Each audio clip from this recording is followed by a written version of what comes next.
Okay, it should work. Okay, all right. So yes, welcome everybody, and thanks for joining this pop-up talk. My name is Steffen Walk. I'm working as a scientific officer for the European Compost Network. For those who don't know the European Compost Network, we are the something like a head organization in Europe representing many composting organizations on a national and regional level. In total, we represent around 4,500 treatment plants and a couple of million tons of bio-waste treated per year. Maybe I briefly give the word to you, Gemma and Mike, to just introduce yourself, and then I will continue with the presentation. Hello, everybody. Thank you very much for the invitation. My name is Gemma Noales. I'm from Catalonia, and I'm the coordinator together with Mike of BioBest project. And foundation is a foundation located also in Catalonia, close to Barcelona, and we work with EU projects and also about taxation topics, and especially we focus on waste management projects and consultancy. Thank you, Mike. The floor is yours. Wonderful. Good morning, everyone. My name is Mike Stanavich. As Gemma had mentioned, we work together on the LIFE BIOBEST project, and as Stefan will shortly mention, it's a consortium of 5 wonderful organizations, all working together in this field of bio-waste implementation and policy. All right, thank you very much. So let's continue with the presentation. So before we start talking about the BioBest project, I just want to briefly introduce the reason why we needed this project and what is currently happening on the European level. Not only referring only to bio-waste, but to all types of waste. And perhaps some of you know already there's an early warning report that was published by the European Commission about recycling targets, and probably Mike or Gemma will talk about this in a bit more detail later on. But what I want to mention is that 18 out of 27 European member states are at risk of missing recycling targets that were set for 2020 and 2025, which you can see here on the right-hand side in the figure. Everything that is yellow or red, they are at risk of missing the 65% recycling target that was set in the European Union. In relation to bio-waste, bio-waste is one of the biggest waste streams in Europe, in the European Union, but only about 43% are collected separately. The rest is going into incineration or landfill. And of this, only 16% of food waste are actually collected separately. So we have a big proportion that can still be collected separately. And if we want to achieve the 65% recycling target for municipal solid waste, we need another 40 million tons of municipal bio-waste to be collected separately. So this brings us to the LIFE BioBest project. The bigger title is Guiding the Mainstreaming of Best Bio-Waste Practices, Recycling Practices in Europe. It's a 2.5-year preparatory project, and it started on the 1st of January in 2023. We have 5 organizations, as Mike said already, as we are here, Fundación and the European Compost Network, Zero Waste Europe, ACR Plus, the Association of Cities and Regions, as well as the Italian Composting and Biogas Association. And within this project, our main goal is to prepare the basis for EU guidance and standardization. We are preparing guidelines, recommendation papers, and mainly to close the gap of the biological cycle from the waste, which is bio-waste, going back to products such as compost and digestate from separately collected waste streams. More specific objectives and outputs, we are looking into the identification and validation of best practices in collection, treatment, and the overall management. We prepared already a set of key performance indicators to measure best practices and different performances. We consolidate and validate different strategies and policies, and especially also proposing targets and requirements for biowaste management. On the next slide, I will show a bit more how we involve stakeholders. And what we will present today is a brief of some outcomes that we have published already. I will go into this in detail a bit later. But talking about the network we are creating, we are a consortium, but we also have a supporting stakeholder network. We organize a lot of events, inviting key stakeholders from the sector of biowaste management, from a national level, roof organizations until treatment plant operators.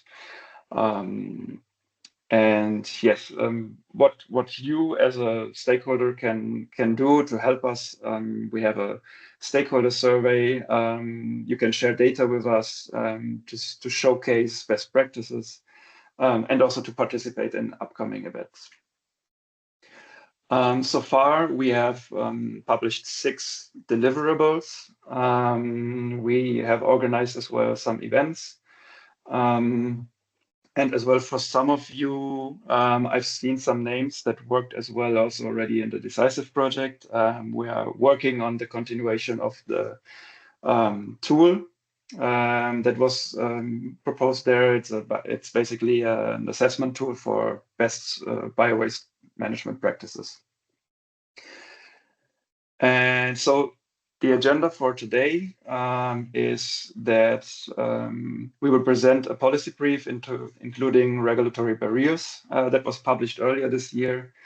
2 of the 4 guidelines that were published in June. One is about promotion of quality compost and digestate, and the other one about governance and economic incentives. And then last but not least, we will present a proposal for quality standards. It's a document that is not yet published. You're among the first ones that will see the results of this study and the survey. So yes, be prepared for the news results of our project.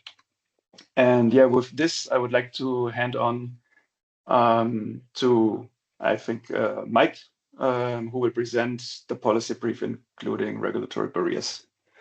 And therefore we have to switch presentations.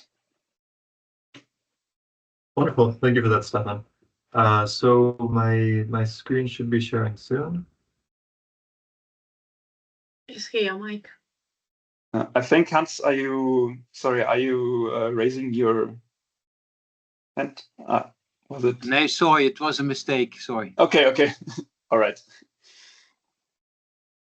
All right, so as Stefan said, to set the floor, there are a number of different barriers that are at play, especially in the European Union, in terms of these new, capturing what needs to be captured of the bio-waste stream that isn't currently made into digestate or compost or a soil amendment. So with our work on the policy brief, our task at hand was to categorize that information and to capture it and to better understand the situation. So in this presentation, I'm going to quickly talk about the existing legal framework, and then I'll talk about the methodology of our policy brief, as well as the results and then the recommendations.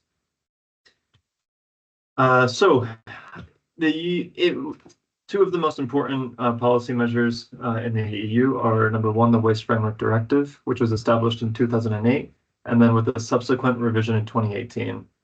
And this sets the standard for bio-waste management and bio-waste entering the organic recycling cycle, with the expectation that by 2020, all member states would transpose these EU-level laws into national legislation. That has happened to varying levels of success, and in the end, there have been overall, as Stefan mentioned, low implementation rates and low capture rates, especially for food waste. And within the legislation itself, it has not mentioned the quality of the feedstock, despite the importance of the calculation of the recycling levels and closing the loop. And increasingly, as the years go on, that calculation will shift, and soon the municipal biowaste may only be counted as recycling if it has been separately collected at the source, which will then exclude mechanical biological treatment.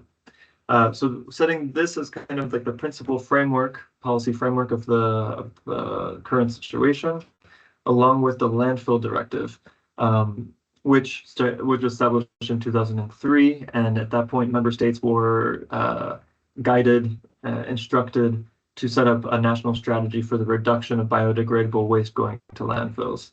And incrementally throughout the years, the amount of waste that can be biodegradable waste that can be sent to landfills lowers. And so the hope is that by 2023 or by 2035, the amount of landfill waste landfilled is reduced to 10%. But once again, with this policy initiative as well, there's a lack of compliance, and there's definitely regional variation in terms of which countries are using landfills or incineration and how that shift is happening. So how, if the shift from landfills is going straight to incineration, or as the policy measure hopes, and we all hope, that the shift away from landfills will send more waste into the recycling stream and be made into compost. So that's kind of the tension, and the kind of laying the framework of the discussion. And so from there, in the EU currently, there's a number of different other kind of programs and projects. And this graphic was compiled by ECN in particular, of policy initiatives that are working on the same kind of cross-cutting web of interconnected topics. So in this, we see topics such as agriculture, energy, biodiversity, fertilizers, waste, emissions, sewage sludge, etc. So all of these are interlinked in the way that it's reducing the amount of exploitation of natural resources and closing the circular loop of especially resources, and in this case, bio-waste. And so our task at hand was to take the existing research and the existing literature and continue the study. And so what we first did was we took and we amassed as many different barriers as possible that thwart the progress towards bio-waste management. And at that point, we categorized them into these three different sections. So by key topic, the step in the bio-waste cycle, and the governance level. And what we wanted to do here, the objective was to disaggregate the barriers, to better understand where they exist within the kind of sometimes nebulous cloud of barriers. So by this point, we were better equipped to understand what solutions could be, what could be recommended, as well as where those solutions needed to take place. And so with those barriers established, we then focused our attention to the member states, and we interviewed a total over 20 individuals from a total of 14 member states. And so these member states represent the regional diversity or the geographical diversity of Europe, as well as the largest populations, as well as also smaller populations, north, south, etc. So we tried to get as much diverse feedback as possible. And so with that, we transcribed the interviews, and we were able to increase the barrier detection. So on the left-hand side, you have the barriers that were detected in the early warning report, and then the country reports that were pre-existing research. And then through our research, you can see on the right-hand graph how it jumped up with this green color. The green color is when Life Bio are the barriers that we detected. And then the yellow is when they were detected in both the previous literature and our research. And so overall, it was a threefold increase in the barriers detection, which was really exciting for us because we were able to better understand what barriers are at play here. And so going through kind of the different topics here, some barriers in the legal administrative section that were high frequency barriers, sometimes in the case of non-binding policy or lack of enforced legal obligations to reach minimum standards. This barrier is an EU level barrier that was detected in all of the interviews. And there are three other high frequency barriers. EU targets not cascaded to national, regional, or municipal government, as well as lack of regional, local, or national strategy to separate biowaste. And then the other one, with 86% detection in the member states that we surveyed, was the inadequate appraisal of best practice options and policy design. So for more information, of course, we recommend you check out the either the full-length policy brief or the executive summary. But really, here what we can start seeing is the different trends that need to be resolved and the different barriers. And so we took that information and then we did our best to make a very comprehensive analysis in all of the different tables of the brief. And this is just an example to look for in the policy brief itself.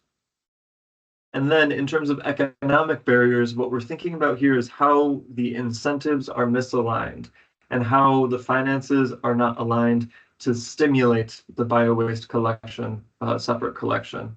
And so here we have three of them that were detected in all of the 14 member states that we surveyed. And those are the insufficient resources and finances, as well as no market or market incentive for compost, digestate, or biogas, as well as lack of financial incentive for local authorities to separately collect biowaste. And then we have a few more that are very high frequency as well, at 93%, the lack of financial incentive for the citizen. And then 86% biowaste collection is more expensive than residual waste collection, and improper lack of guidance on use of EU funds or taxonomy. So altogether, even for the barriers that may not have been detected at highest frequency, these are the barriers that are the stopping block between, along with all of the others. But financially speaking, these are the ones that are must be resolved to incentivize the municipalities. And Gemma will later speak about this in the D3.2 guideline. These must be resolved to incentivize that change. In terms of capacity of government and capacity of the municipality or regional government, we have organizational barriers. And organizational barriers on the municipal level are the lack of effective communication education campaigns, and that was detected on all of the member states. And then we also have lack of interest or support from decision makers and elected representatives, lack of or inefficient penalties for noncompliance, poor institutional organization in general, and limited capacity to implement legislation. And then also the lack of economic scale efficiency schemes to develop cooperative management. So once again, the takeaway from the organizational barriers is how is the capacity, how are governments and institutions working together or working against each other to implement these changes, and what can happen to resolve these issues. Lastly, on the technical side, we have the technical barriers, and technical barriers are wide, especially in the world of biowaste. And some of the highest ranking ones were the insufficient data monitoring systems to track and implement performance, as well as the lack of geographical coverage of the separate collection system. But once again, I want to double down on the idea that the important barriers here are not only the high frequency barriers that I'm listing, but all of the barriers. And because of the regional differences, and because of simply gaps in research, it's very worthwhile to pursue the full comprehensive list of the barriers, which is again available in the policy brief. So with all of this kind of these results, we took all these results, and especially these high frequency barriers, and we directed our attention to creating specific recommendations that would target and ameliorate the effect of these barriers. In general, the core lines of action to improve quality and quality are to close these gaps in the regulatory framework, to realign the incentives, to extend the network of expert stakeholders to all levels of governance, once again, honing in on the capacity issue, to improve technical know-how, and to increase public awareness and communications, which will therefore onboard the public. And lastly, it's to implement efficient and individualized models that monitor performance. And the goal with this last one here is to make this as efficient as possible.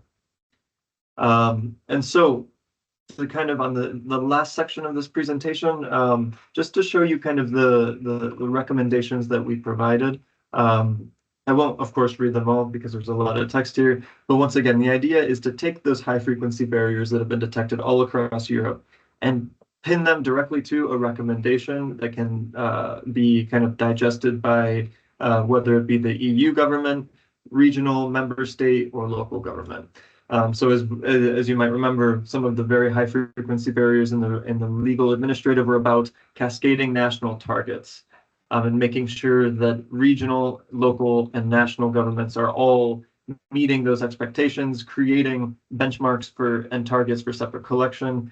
And they're also updating their regional waste laws and norms based on the EU and based on their reality. So there are some recommendations around that. And then in the organizational section of the recommendations, it's really based on increasing capacity. And the capacity in terms of strategizing how to capture and how to capture separately collected biowaste and increase that capture.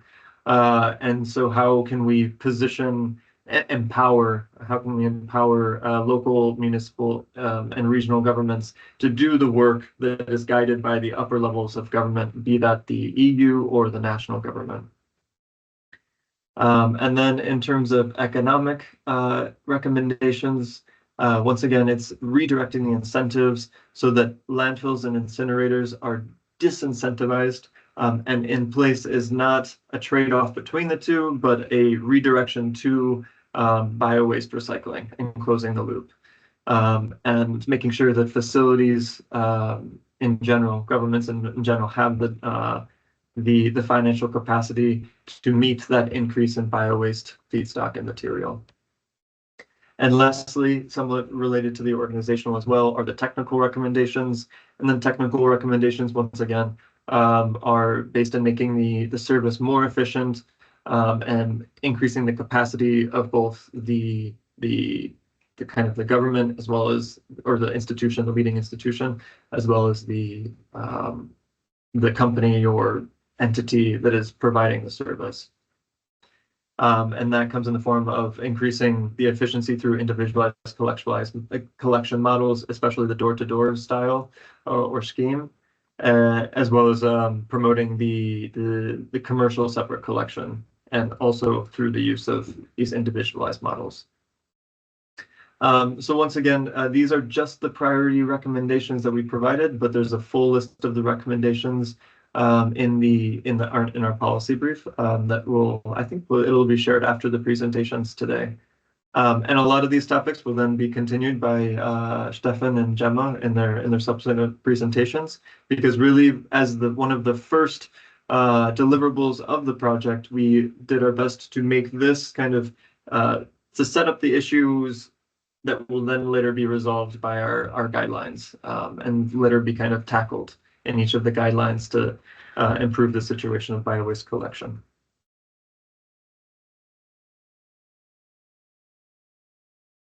All right, with that, I'm happy to take any questions at first or pass the floor on to Stefan. Back to Stefan. Yeah, do people have questions? I have a question. Please. Yeah, I was wondering your recommendations. Do you also take care, or do you also look at the local the local structure in the different countries? Because every country is different, has a different structure, also with collecting waste and landfills. Do you also recommend on the country scale? Of course. So our recommendations are categorized just as we categorize the barriers. So they're categorized by topic, level of government, as well as step in the bio-waste cycle. And so, as you mentioned, exactly the point is that in many like supra local situations, or even just in every member state, their local situations can have tremendous variation, whether the service is provided by the public or the private sphere. And so we did the recommendations do touch upon that. But once again, it is on the regulatory barriers level. It's difficult at times to talk about concrete regional cases or regional or local cases. But that said, I recommend checking it out because we do our best. Yeah, we did capture a lot of information from very diverse places that we then put in kind of a conduit into the recommendations. Yep.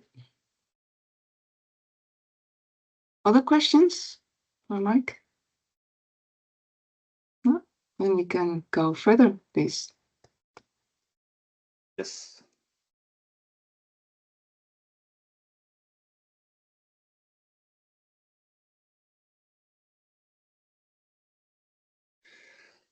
So as previously mentioned, we already published 4 different guidelines, and we are going to present 2 of them in this pop-up talk today. There's another one, the 3.1,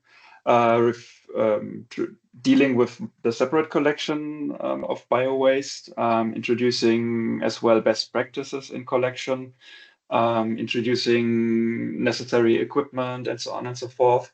But this was prepared by one of our consortium members. What I will be talking about now is a guideline to promote the quality compost and digestate. It mainly addresses also the implementation of standards for the products. And it also addresses those who don't have any standard frameworks in their home countries, but also addresses those who are seeking for guidance to improve an existing one on a national or regional level. The guideline is comprises a technical part, and a regulatory part. And the first technical part includes certain required definitions, process options for the treatment of municipal bio-waste, including as well not only the biological treatment, but as well the mechanical pre-treatment and refining. It gives some indications for product characteristic analysis, and also some best practice examples. So the main process options that we are talking about in this guideline is the 3 main ones existing, being composting, anaerobic digestion, and the integrated systems, which is a combination of both. So what you can see here in the waste category, waste hierarchy on the 3rd level, recycling. So for the biological treatment, we compiled information for all of the 3 different ones, pros and cons, but general information. So this mainly addresses those potentially future plant operators and those seeking to improve their treatment, their operations. So we give some general information, requirements for feedstocks, which types of feedstocks can be considered for which treatment, the expected outputs, technical requirements for treatment, the cost, more or less. But mainly it's a comparison, so it's not absolute values, it's more comparing. And also the technical robustness of processes, the scaling potential, and common areas where the processes are being applied.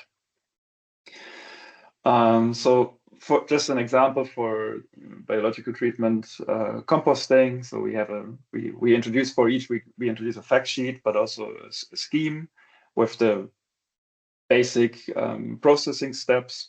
the different process requirements, the different technologies that are applied, or the most common ones applied on the market. And yeah, the same basically for anaerobic digestion processes as well as the combined processes.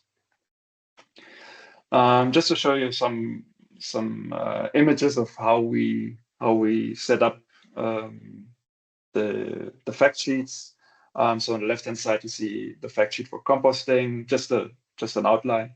And on the right-hand side for anaerobic digestion, continuous system versus, for example, continuous system versus static systems. Yeah, and everything is representing the benefits of such system versus maybe some drawbacks that these systems might have.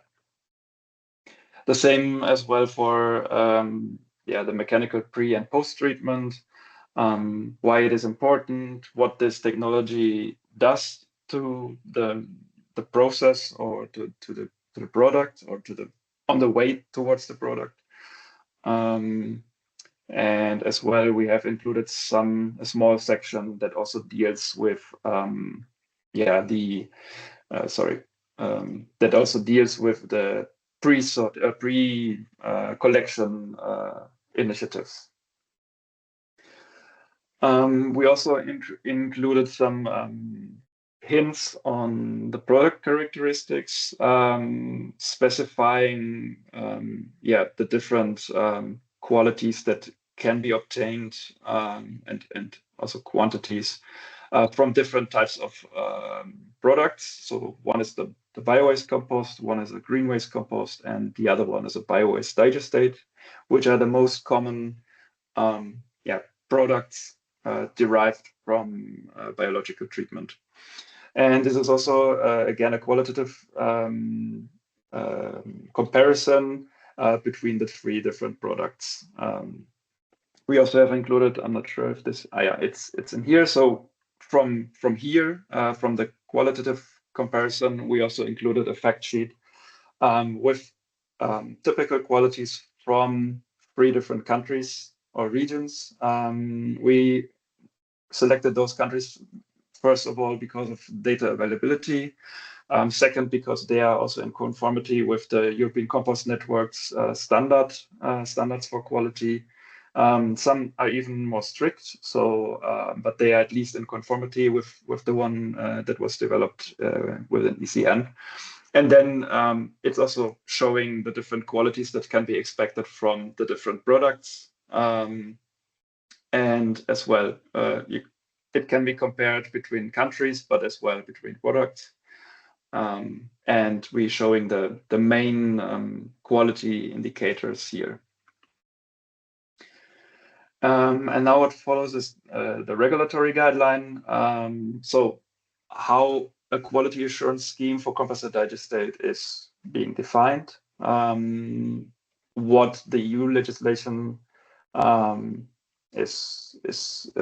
includes, and also we included a description of existing product quality standards, being the ECN quality assurance scheme, as well as national and regional quality assurance schemes that are in conformity with the ECN QS. So what I just mentioned beforehand, those 4 countries and regions that were in conformity. And for setting up a quality assurance scheme, there are 4 major steps. It deals with the suitability of the feedstock material, operational quality, the product quality, and as well the product use.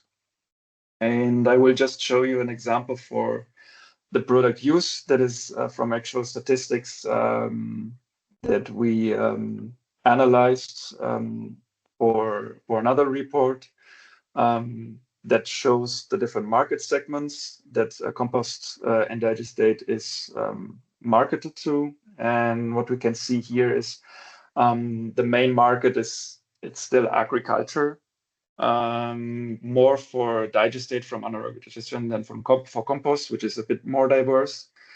But if we look at the market values, agriculture actually has the lowest market value to sell composted digestate. There are different sectors, especially retail, which is the market, like the also like tool shop workshops. I don't know how these markets are called, gardening shops, where you buy your compost as a much higher, you can make a much higher revenue, for example.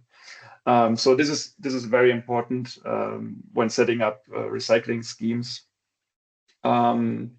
Before any market exists, that a market is being created for those products, because especially there where compost and digestate is not really used yet in those regions and countries, you have to make sure that the market is created. So this is the main point that the product use chapter is dealing about. So I'm just briefly introducing this here. We have two main regulations about the use of compost and digestate, which is the EU Fertilizing Products Regulation and the Animal Byproduct Regulation. And this one is the main framework which sets the product function categories, minimum requirements, and also the use of the product. And yeah, just to show you an example for a standard, and this is the one that we developed at ECN.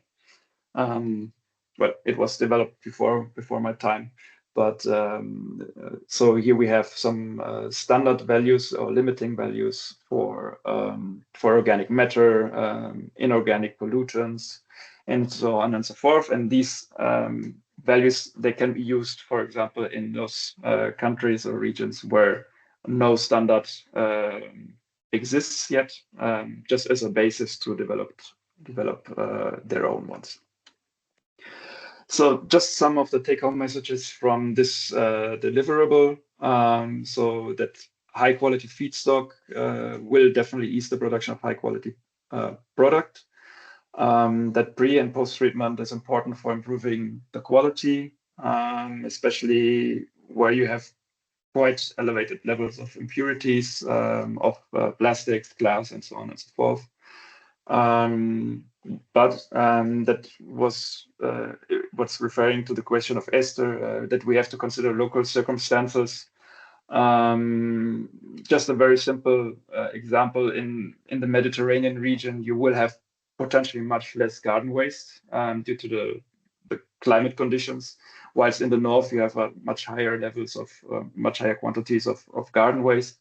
So you have to consider this when setting up a treatment scheme. Yeah, the creation of a market is very important, and the different sectors as well, because there's a difference of the amount of revenue that can be made, and that a quality standard is a must for the production of high quality compost and digestate. And as I said previously, if there is non-existing in the region, you can always make use of the ECN quality assurance scheme, which is publicly available. So yeah, that was this part. So feel free to ask any questions related to this document.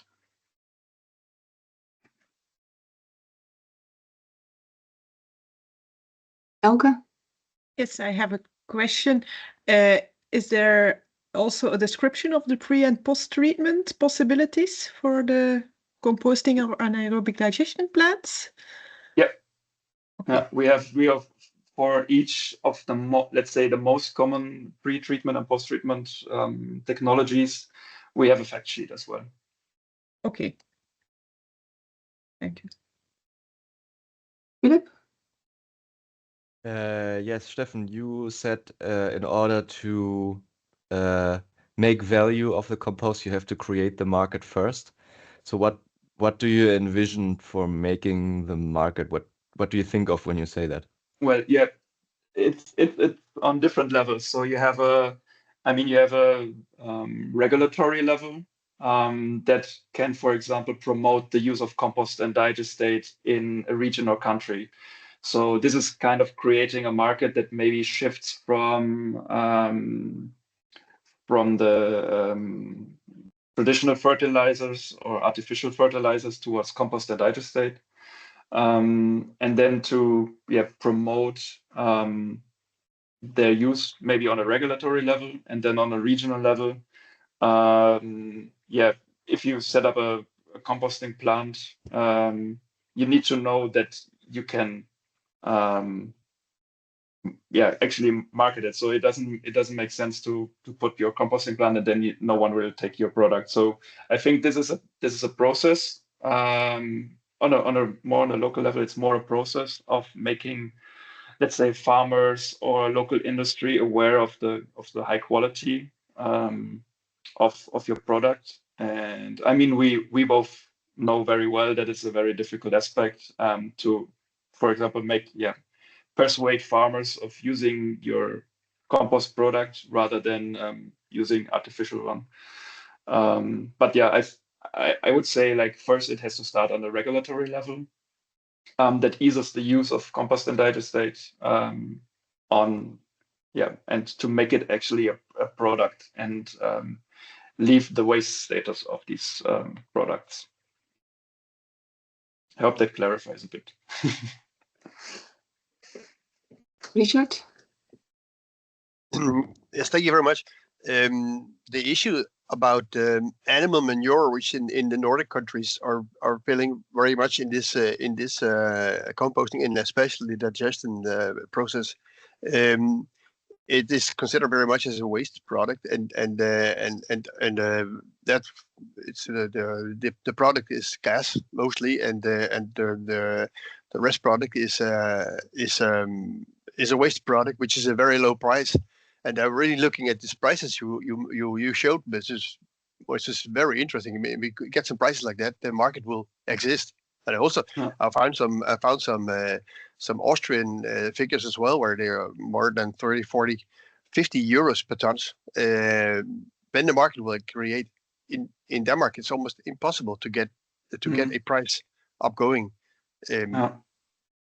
How can we change this? I mean, as long as this animal manure is fitting as much as a waste product.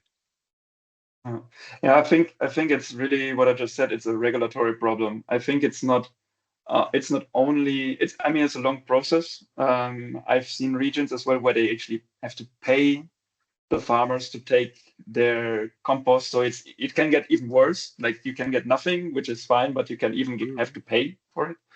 And it's a problem of shifting out the artificial fertilizers and promote. It's all about the promotion of these products. I'm not an expert in this field, but what we are dealing with in our daily work as well is really like to promote also on a regulatory level, on an EU level, to make better regulations, to improve regulations for the use of compost and digestate. And I think this is the first step, that before nothing else will work.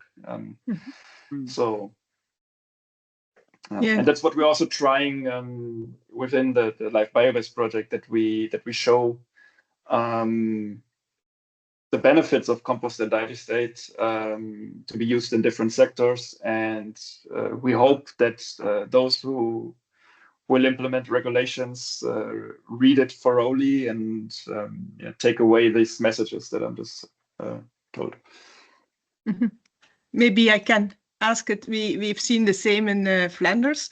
When I started working for LACO 20 years ago, it was very difficult to get a positive price for the compost because of also the manure was for free, or you get money to use it. The choice in Flanders was to look for other markets, also for instance, to use a compost in soil improvers or in substrate, and there is not the manure cannot be used. Combined with also the promotion and legislation about the use of compost in agriculture. For the moment, there is a new strategic plan related to the European plan for agriculture, and land agricultures can use compost to improve the organic carbon content of their fields, and then they get money for the use to compensate the price for the compost. And I think this is also important to get more and more farmers know the product and use the product. Yeah, so yeah, I see a big difference between 20 years ago and now. No, there is a positive price. We're patient. Yeah, you have to take time and invest a lot. It's not just wait.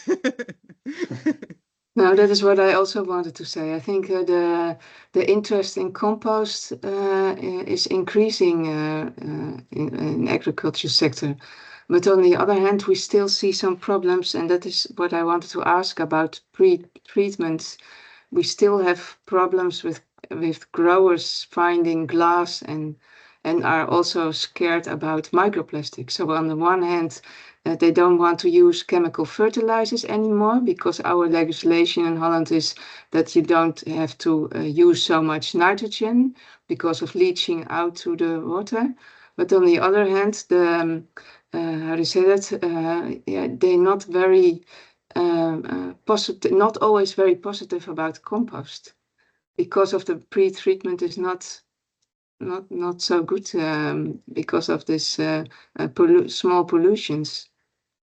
So I was wondering, what is your recommendation and the action in pre-treatment? Yeah, first of all, I think what we also need to assess is where the fears are coming from.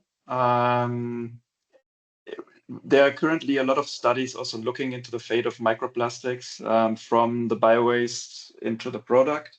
I think it also has to do with a lot of awareness raising. I know this is an ongoing issue since many years. If a farmer or someone who buys the product, I mean, I myself, I buy compost, and when I see a piece of plastic, I'm like, okay, where does this come from? Is there more that I can't see, and so on and so forth. I think also the progress here is going towards more advanced technological solutions.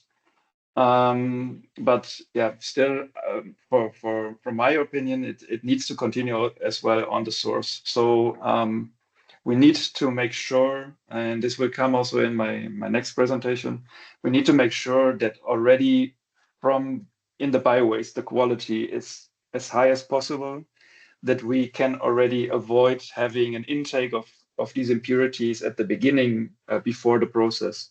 And therefore we need we need regulations on that.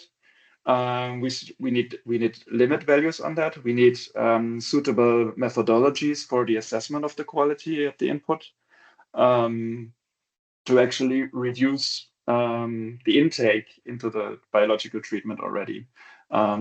Because we know it's the technical solutions, they are getting better and better, but there's always a limit to it. And yeah, but I will talk about this in a bit in more detail. Thank you. I think no more questions are there. No, if there are no more questions, then I will hand over to Gemma, who will talk about the guideline on governments and economic incentives. Thank you, Stefan. Okay. So I will share the presentation.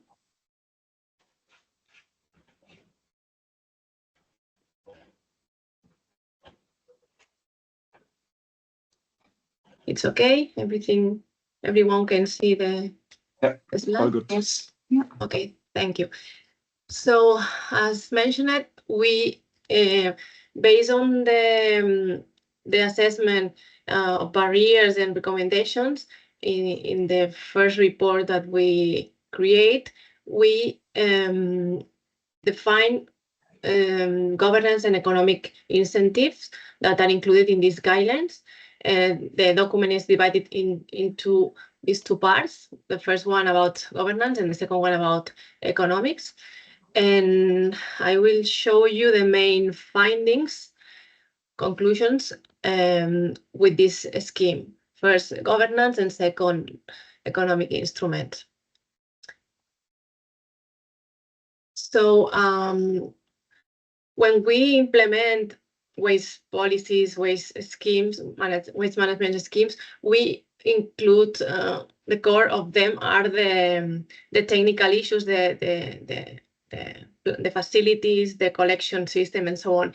But we have to think of other instruments that are complementary and are very important to get good results and to manage in a proper way these systems. So we talk about a puzzle, a combination of instruments that have to fit and have to be complementary. So in this case, in the framework of the umbrella of governance topic, we define these elements that you can see here in the scheme: organization, important capacity, public confidence and transparency, and empowerment, and finally data management. Now I'm going to give you some highlights about one of them. Regarding organization, it's very important. This is organizational schemes and the different levels that are involved in the waste management. So this coordination and the scheme, the functioning of the scheme is a key issue if we want to implement these policies and get the results and achieve the targets. So as mentioned before, cascading down all the targets and obligations to local level, but also that these targets and obligations are assumed by the producers. It's the main point, because otherwise they are not going to participate because they don't know which is the target or which is the obligation. So all the stakeholders in the chain should follow or be aware of these obligations and targets to work together to achieve them. So this additionally, we define this mutual accountability. That is another element that provides this good functioning of the system. And another element is the strategic waste management plan and programs. We need to plan and foresee all the activities, the schemes, the instruments in advance, and to define this timeline of implementation together with best practices, because we have to identify best practices. We also have, in the framework of the project, compilation of best practices in the first guidelines about technical issues. And it's key to know, identify the front runners and the best practices to be translated in the transfer in our reality or in our local regional level. So to avoid to implement other models that are not working or at the end are not going to reach the targets. So this definition or identification of best practices is key, and we provided some recommendations in our documents. The other topic, capacity, as mentioned, is important. We have different elements inside capacity of the institutions and also the capacity of the managers of biowaste schemes. The human resources, the human capital is key. Without people managing, without people participating, we are not going to make this scheme reach the targets and be implemented in the proper way. Another element is enforcement and monitoring. We need to follow the implementation, the results, to have these measures or these tools to implement them in the proper way, and also at the end, if we don't get the proper results or people are not or entities are not implementing the measures or the obligations, we have to use penalties to move the scheme in the proper path. No. So another element is economic flows, financial issues. So we need funds, we need to have this financial solvency. So we need these available funds to implement and to operate the systems. But also we need to know how to allocate, where to put these funds to be funds that are used in the proper way and implement models that pay for the models or make the investments to introduce the models or the facilities that are the good ones, the ones that are going to reach the targets. So regarding facilities, we need collection systems for sure, but also we need to have or to introduce these treatment processes with the proper or the needed capacity that should match the generation of the flow in each context, but also the capture rates that we are going to achieve. So the existence of the planning of these treatment facilities are also important. Otherwise, we are not going to implement or to increase the quantity of bio-waste collected, because otherwise we don't have, we are not going to have any place to treat this organic flow. So to complement this instrument, we have public confidence and transparency. That is very important. We need to confide, we need to trust the organization, the governments in the different levels. So we need this transparency, give information, return the results, how we are using the investments. And also we have some tools like participatory decision making or similar elements that make that allows people or different local or regional entities to participate in this definition of the policies and the definition also of the management schemes. So in this way we can make them be part of the definition. And exemplarity is also a good tool from the regional and local governments to demonstrate that you are working also in the proper way and show them that the management is a perfect management. No, it's implemented in the proper way and the organization works well. We also have the empowerment issue that we consider that it's important because there is a lot of gaps of information. We need to know how to proceed, how are the best practices, the best tools, which are the problems, these barriers, for instance. So we need to empower all the stakeholders in the chain. We talk about service users, service managers, and also policymakers to make them aware about the problem, about how to proceed to solve these issues. So training and skill set support, it's important, especially for managers, but as we mentioned, also for policymakers. We need communication campaigns, continuous service of communications addressed to users. We mean domestic, but also commercial users, producers of bio-waste flow. And at the end, we need to try to realign this, to get this realignment of incentive to incentivize, you know, and give some positive elements to the ones that are going to participate.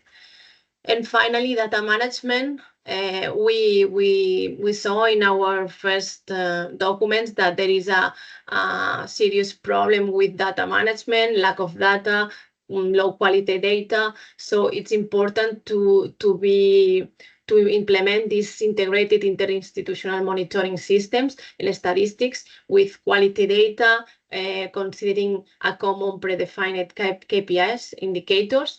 good indicators to be able to monitor the implementation, the results in the same way with the same methodology. So we recommend to work on this field, on this monitoring statistics and KPIs.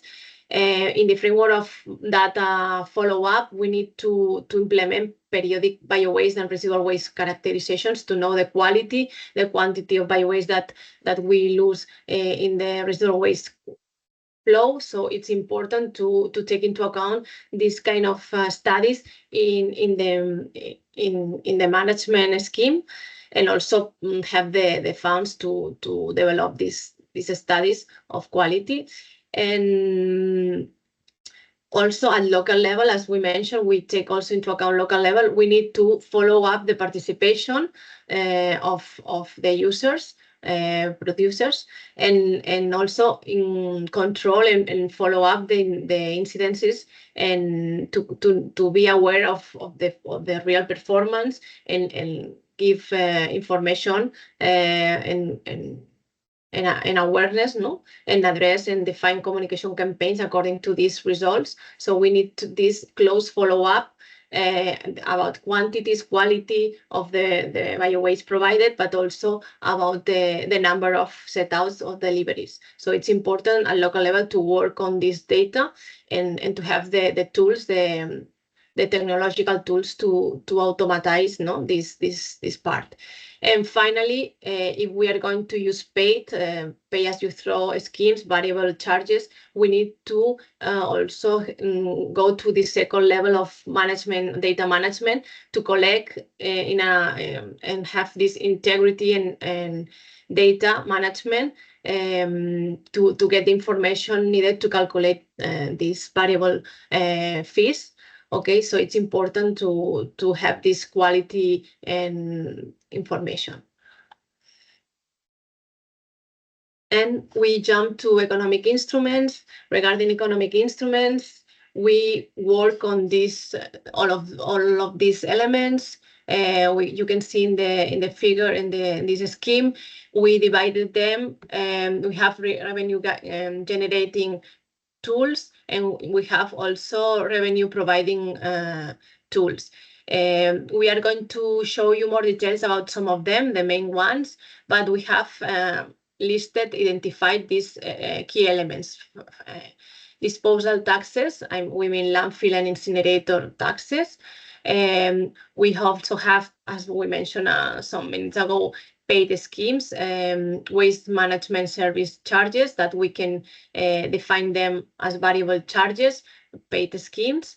We also have another at treatment level. We also have these variable fees, gate fees based on quality of the bio-waste entering the facility to incentivize the quality and the control of the quality at source. So it's important to get a good quality output to get this feedstock that is also with low impurities. And also we include in the list the chemical fertilizers taxes that are also another tool that sometimes is implemented.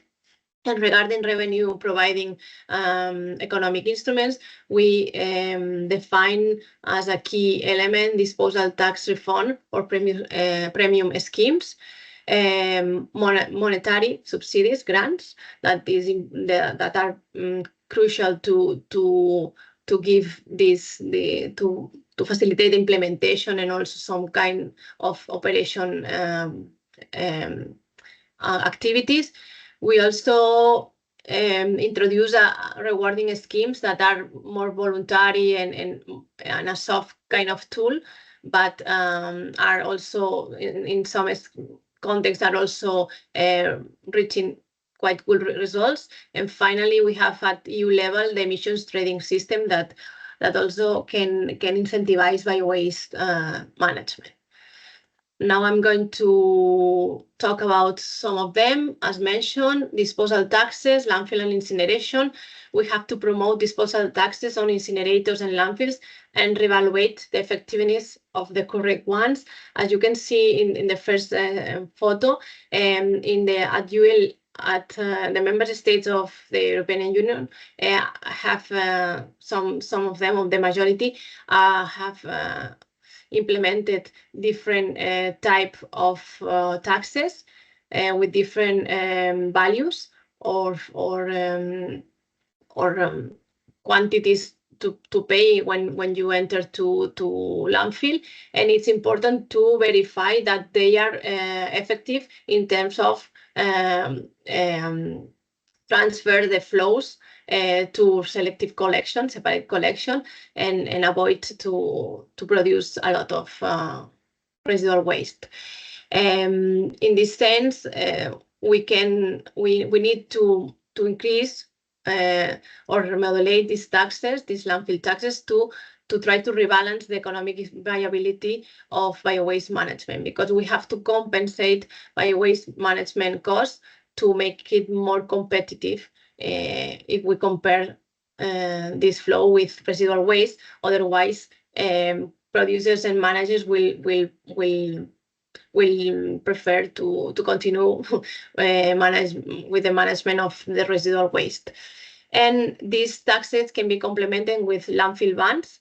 Some of the member states included these bans, but also we need to assess the gate fees of landfills, because some of them are very low and are not considering all the real cost and the externalities of these activities. So it's important also to assess this part, so you can have this combination of proper gate fee and effective landfill tax. So it's important, this combination.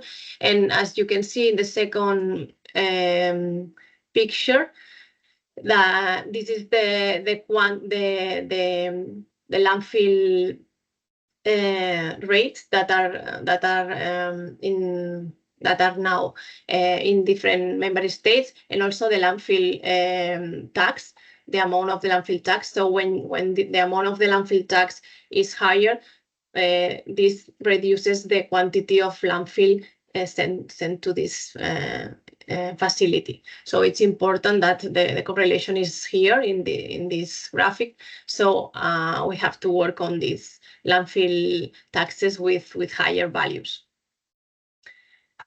The complementary important interesting tool that are combined with landfill taxes is this disposal taxes refund or premium systems. The tax refund or premium systems, it's a tool that returns money to the local entities when they are managing waste in terms of quantity and quality of the biowaste collected or treated. You treat more biowaste or collect more biowaste and you get more refund. Or they can also give this money back if the local entities achieve higher good results in terms of separate collection rates. So they have different configurations, but it's important to introduce this kind of tool instrument, because nowadays, as you may know, extended producer responsibility is not applied to food products. So we don't have this kind of element that can support cost and promote biowaste management. So this is an alternative instrument that can provide this support, and the money back can be used to promote and implement and improve biowaste management and reduce the final net cost of this collection and treatment. So at the end, the main objective is these local entities are incentivized to adopt these strategies to divert waste from landfills and incinerators because they get this money back, this refund or this discount, depending on the scheme that you introduce.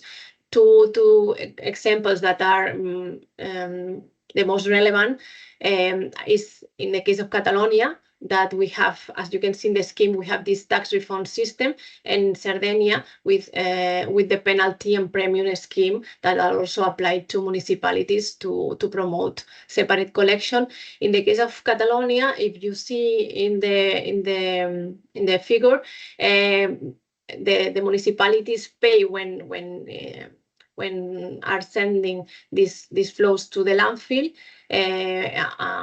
66 nowadays euros ton, and then this money is collected by the waste agency of Catalonia, and then they give back this money according to the quantity that the municipality bio-waste quantity collected, and the bio-waste that are treated also. So they have these two indicators, 34 euros per ton for treatment, and a maximum of 54 euros per ton for collection, depending on, that is variable depending on the quality and the quantity of impurity that are also studied in previously to make this final calculation of the refund parameter. So they get back this quantity so they can compensate the management cost. Okay, and now we talk about variable waste management charges that are applied at local, regional level, depending on the scheme, and the issues that local authorities introduce specific waste charges that can cover the total cost of the waste management services. Some of them nowadays are not covering these different costs. So it's important that a regional or national law introduces this obligation, because the management scheme is really covered by according to the real cost. And in the second level, they have to promote and implement paid or variable charges based on participation in separate collection or according to the number of set-outs. That is another incentive for producers to participate in the collection scheme. These variable taxes can be compulsory by law if the authority introduce this obligation, and also this can promote more clearly promote the implementation of these variable fees.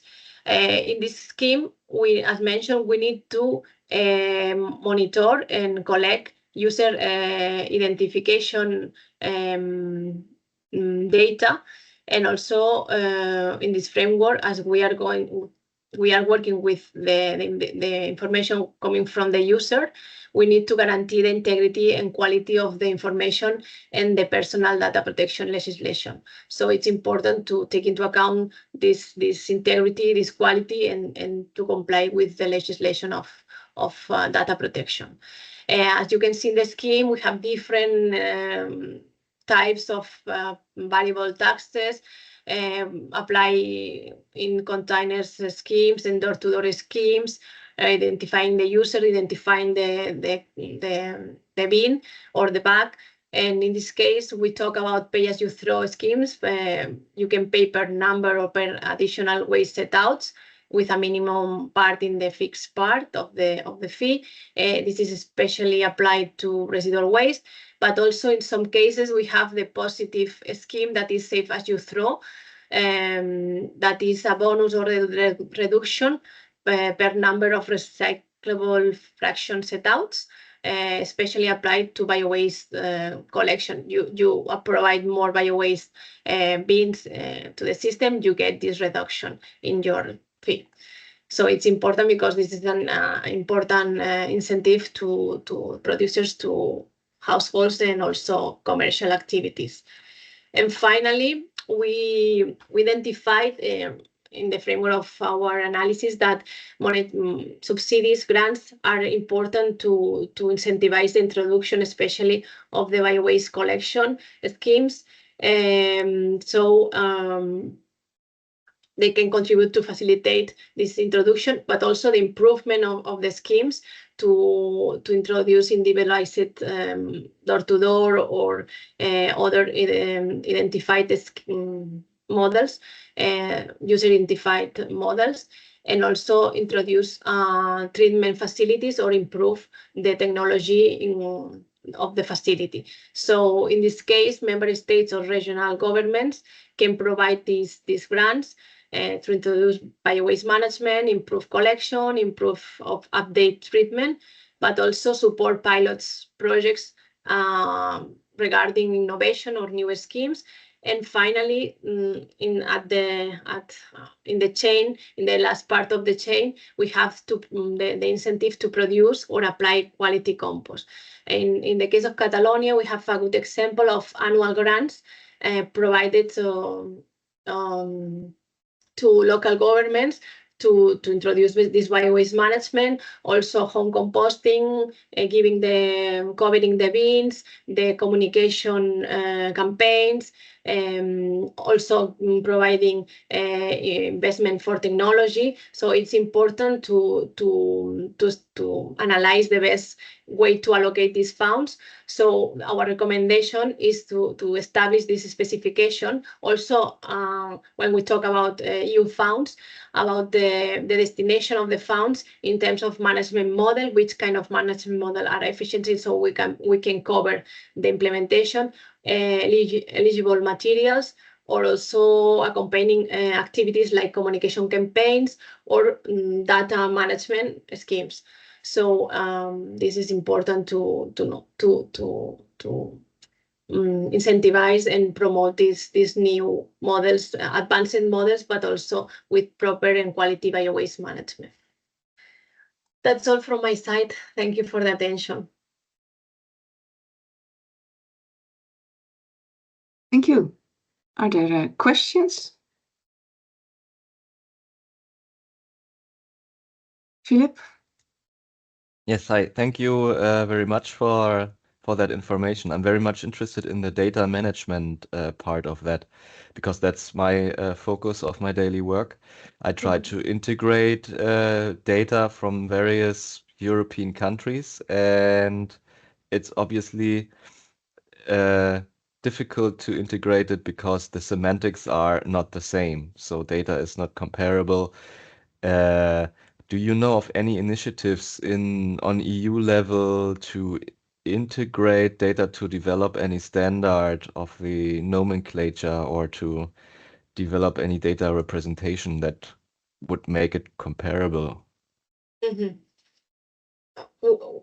We have one of the first documents that we create that was coordinated by that chick that is our Italian partner, composting and association, Italian Composting and Biogas Association. We identify that there is a problem with that data and statistics, a lot of poor quality data and no standards. So we know that Eurostat and also some are providing these methodologies for some of the indicators that they collect and they consolidate, but there are a lot additional indicators that should be introduced in the waste management scheme.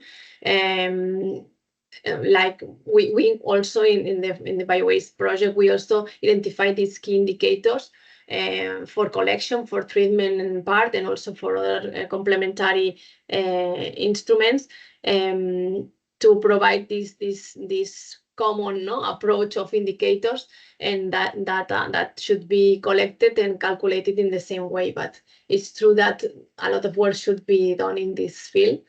But this, as usually, these initiatives should come from the European Commission and the Eurostat. No, that is the one, the authority, no, or the organization following the information and the statistics.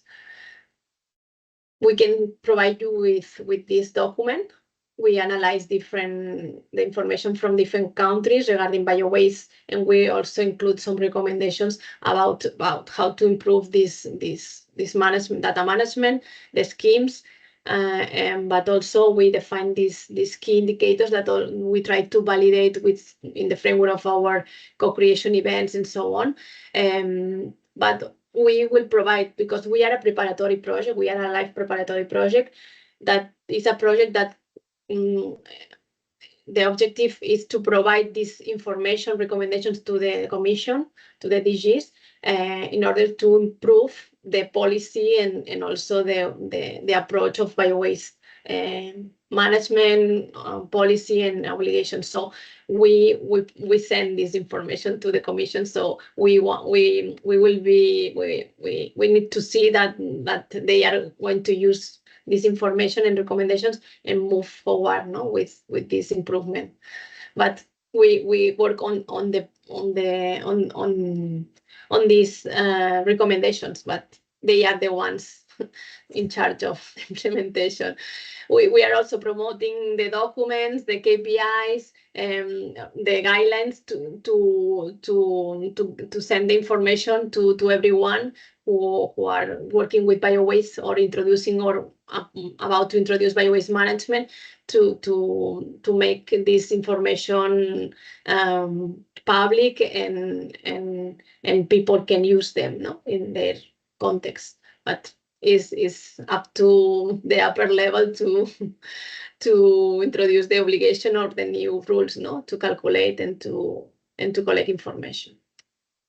Okay, thank you. So I would be very much interested in your recommendations for the data management. We can share with you the document, the data management report. Yes.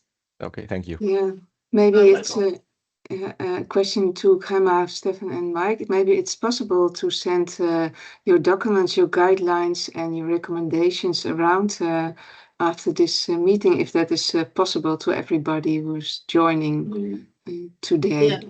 Yeah, sure. We can send you the list of outputs that we have nowadays published. They are available on the website of the project, but we can send you the direct links so you can download the documents. We have also some policy executive summaries, and if you have specific questions, we can discuss directly with. You have here also our emails, so we are open to give you some additional information. Yeah, I was wondering, what is your expectation of the EU using and publishing your recommendations and working with it towards the different countries again, because lots of activities have to be done looking at your recommendations. But what is the procedure now after? We don't know, because we upload the documents and we submit the documents according to our calendar and so on. And now that we have more or less the main ones already prepared, we are waiting for the feedback of the DGs. And if we don't have any feedback, we are going to be proactive to trying to talk to them, because there are a lot of work to do on bio-waste management and because of the obligation, of course. And we identify that there is a gap of information, a gap of knowledge of best practices, a gap of management or know how to manage data. So we are open to continue after the project with these recommendations, with additional activities, or to apply for another EU projects to continue with the activities and the dissemination of the outputs. We are preparing a sustainability plan that will be focused on this part of the second afterlife project activities. Okay, thank you. Okay, no more questions? Then I think Stefan will talk about the last part of this morning. Yeah, we still have time, because I'm not sure if the meeting was officially planned until 11:30. Till 12. 12, okay, perfect. It was till 12. All right. Yeah. Okay, then that's not a problem. Okay.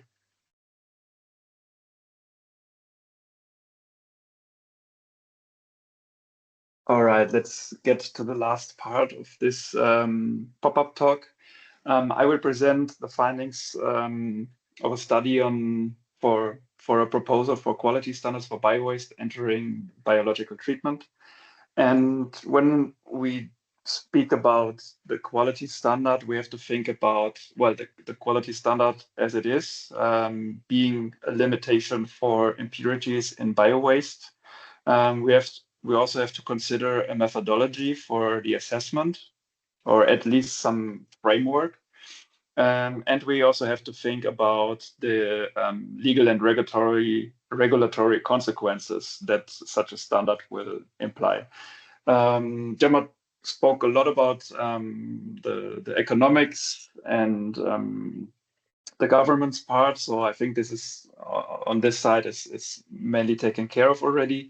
However, I will show some features that might be required when setting up a quality standard for biowaste. In this document, we mainly speak about the introduction of an EU quality standard. However, it's still left open if national or regional regulations will be possible to be brought in action as well. But mainly this document will deal, first of all, with the identification of existing national and regional quality standards for input materials, their applied methodologies.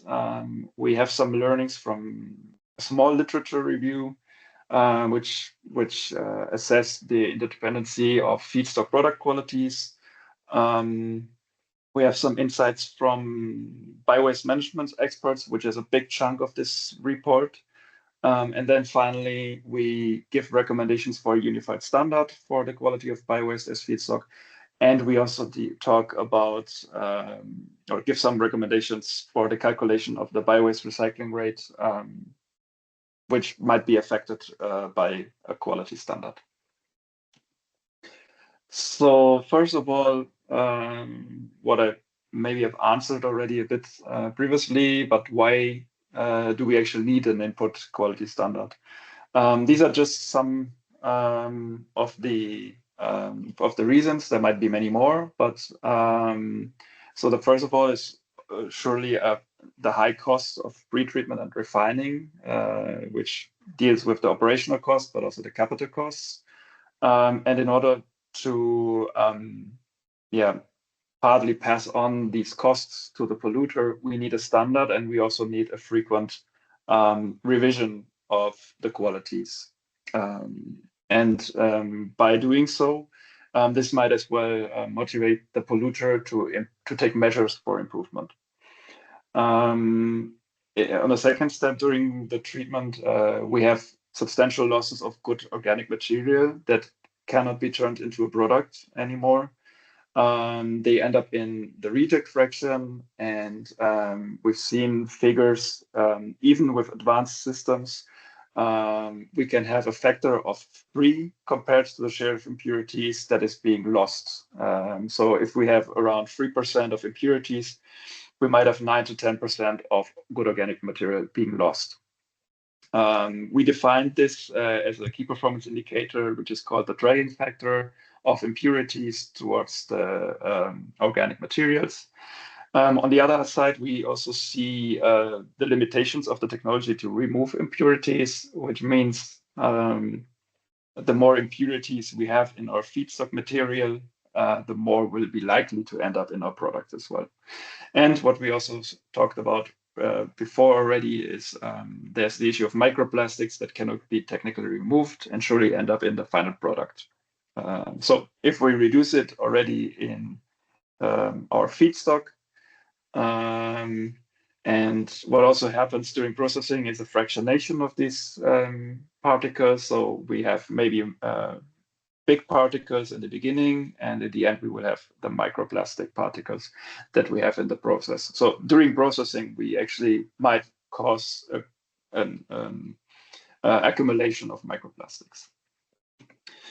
So the current status is actually that we only have 3 member states, or only 2 member states and 1 region that has binding standards for input material quality, which is Austria.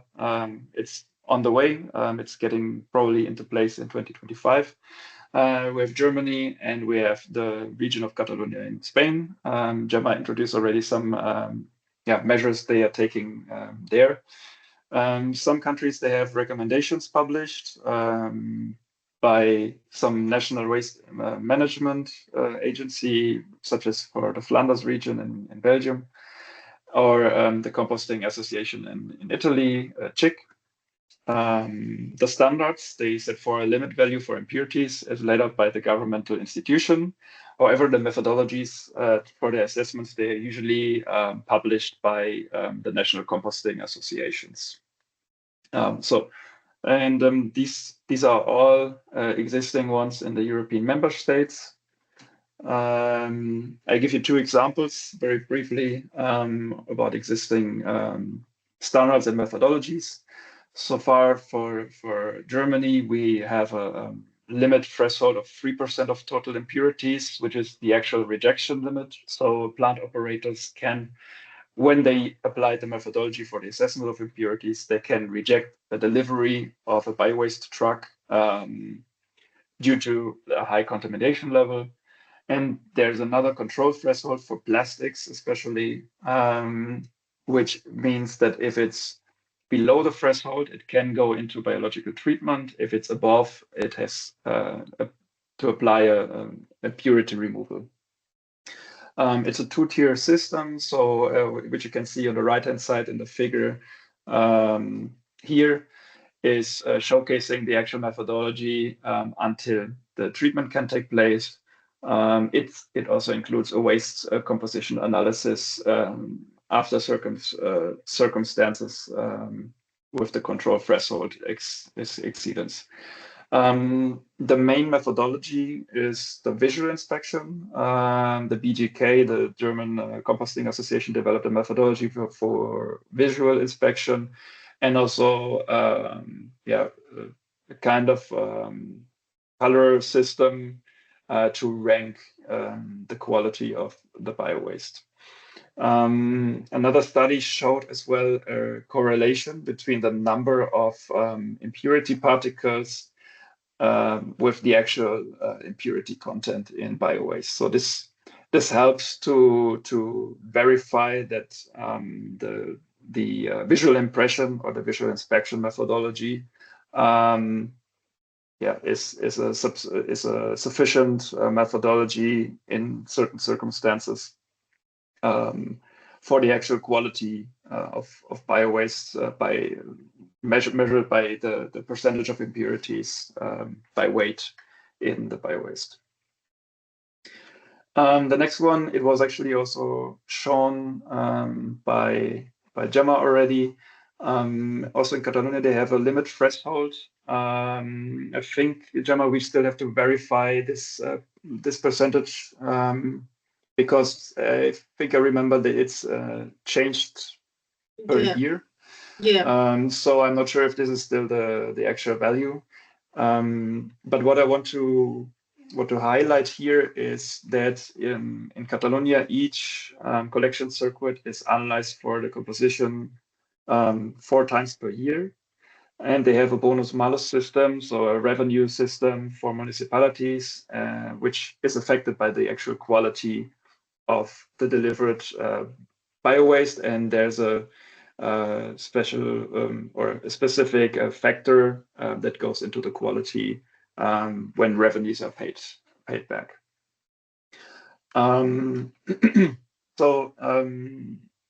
Now I want to show you some insights from experts in the biowaste management sector.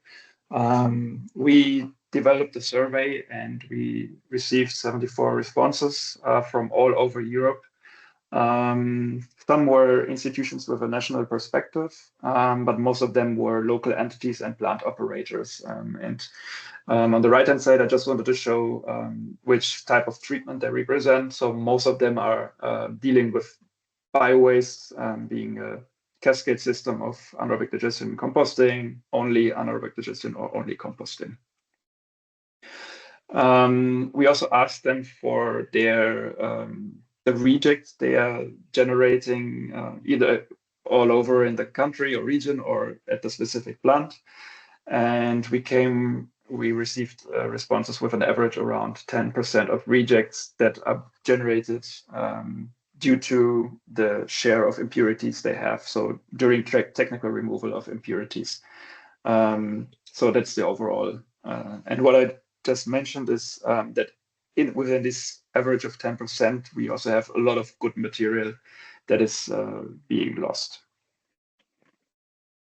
We also asked the respondents, the surveys, for what they consider to be important to be included in a regulation for setting up a quality standard,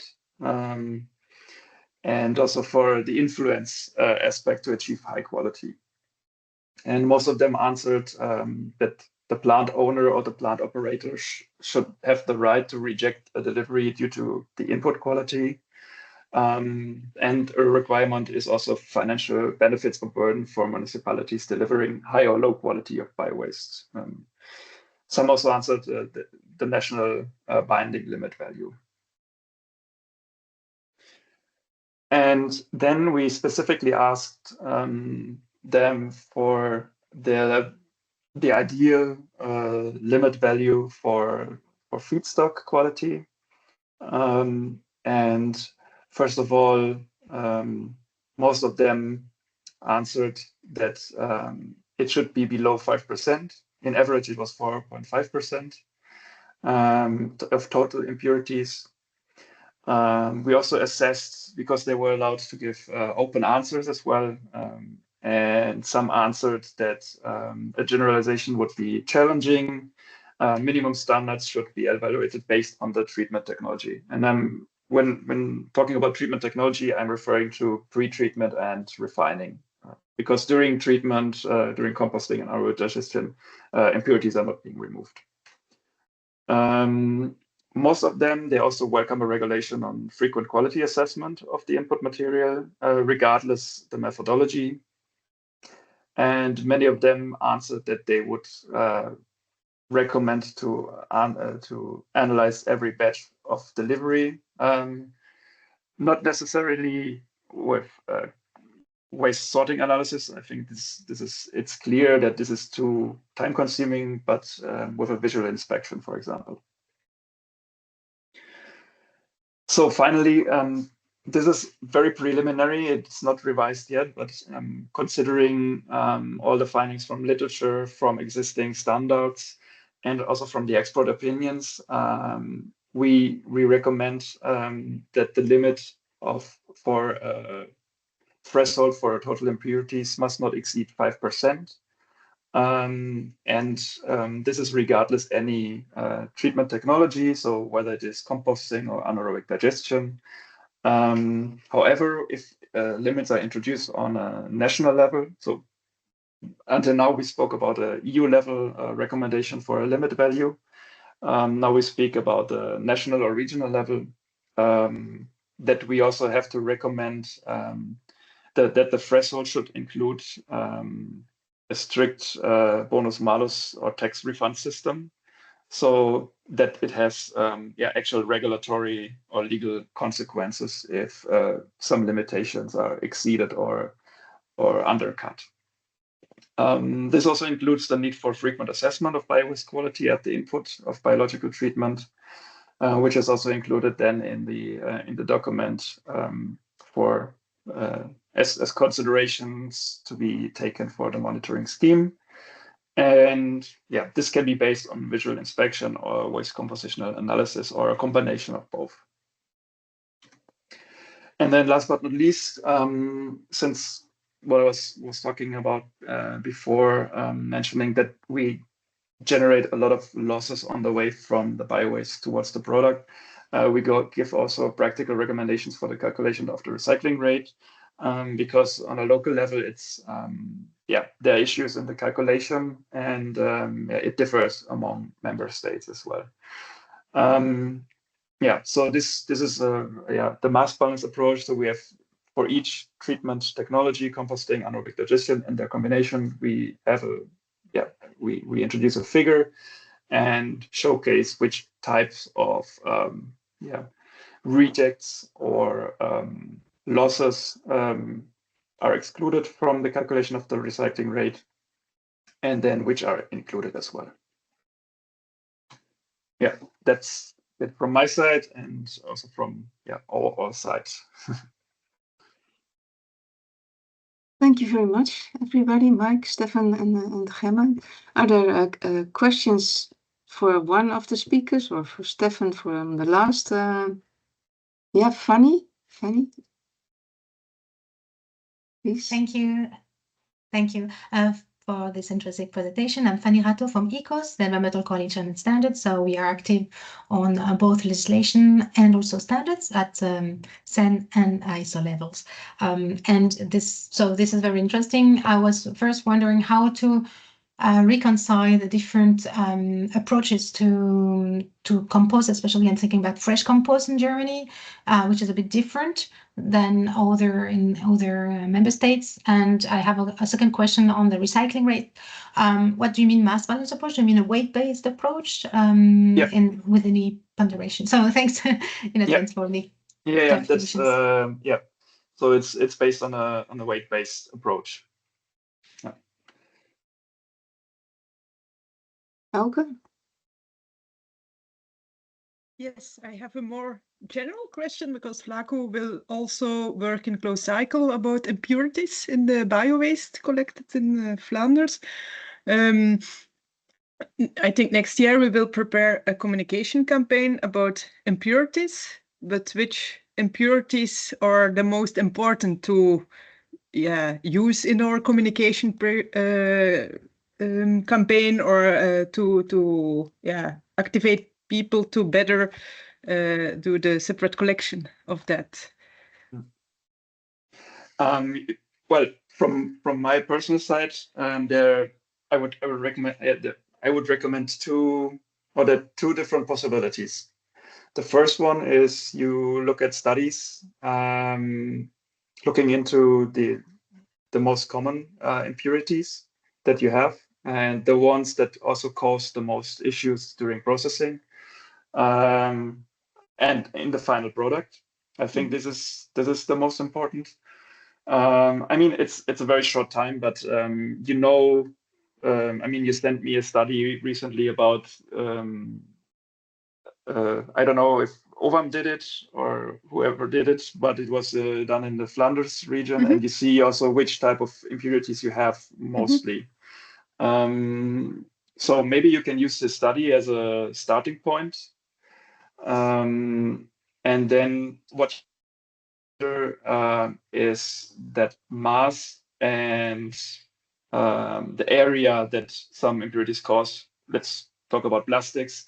It's very different. So if you have maybe 1% of plastics or 0.5% of plastics, it might appear much more. So it's important that you might make a reference to this point, that especially when you speak about the final product, that farmers might see a lot of plastic particles, but maybe it's 0.1%. Let's say, so that you bridge the gap between the waste producers and also for the final product. Maybe this is something to consider.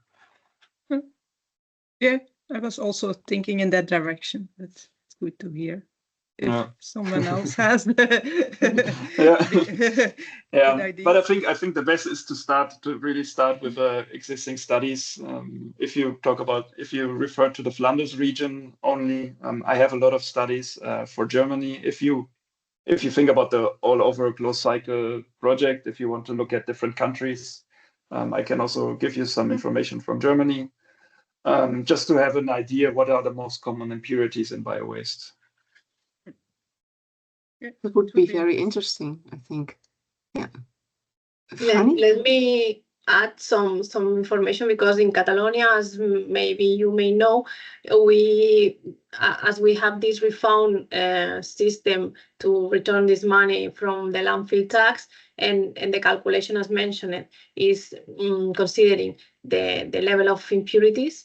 the Waste Agency of Catalonia develops a lot of studies of a lot of characterizations of the biowaste collected. So we have a lot of public data regarding the types of impurities, detailed information about the type of impurities. Also, considering different rural municipalities, urban municipalities, commercial flows, domestic flows. So you can find, or we can also provide you with some references to find this detailed information from Catalonia. I think it's very interesting, all the information you have to share also in the closed cycle project, because I think there are lots of links and maybe cooperation between the BioBest and closed cycle project.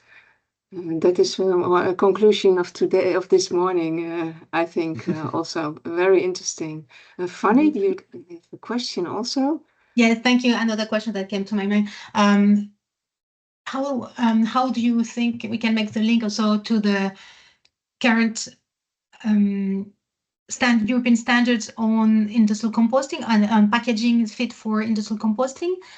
Because it's already currently under review. It will be reviewed further for the packaging and packaging waste regulation, especially to consider common practices and avoid pollution of compost and any impact on the quality of the compost. So I was wondering if this is how we can make the link and how can we ensure that this also contributes to quality standard for biowaste. There are two levels. So first of all, we did not really address this issue in the LIFE BioBest project because it's an ongoing issue, and especially at ECN, we have a lot of discussions on biodegradable plastics and potential higher intake of these products since they have to be bio-based or biodegradable. So we kind of try to navigate around this issue, especially since it's an ongoing proposal or an ongoing process in the legislation process already. So we did not want to give additional recommendations to what was already to what is actually discussed already. But at least at ECN, we have a very strict opinion about it. We are not in favor of having more materials getting into the biowaste.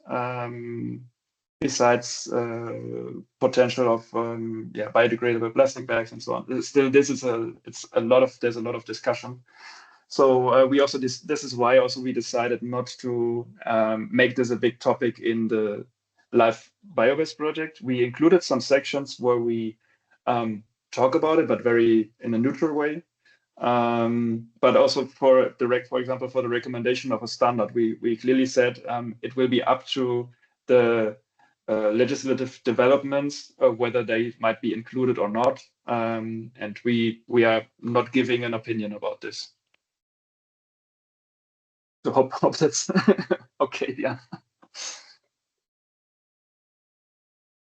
Thank you. Other questions? Elke? Yes, I have a remark. Gemma, you mentioned that the bonus-malus system is interesting to promote more clean bio-waste. In Flanders, this is very difficult because of the company that is responsible for the collection is also the company who treats the waste and who has to produce the compost. And then it's difficult to use this system. It's just a remark, but yeah. In the case of the design of this scheme in Catalonia, Stefan showed the picture, the graphic.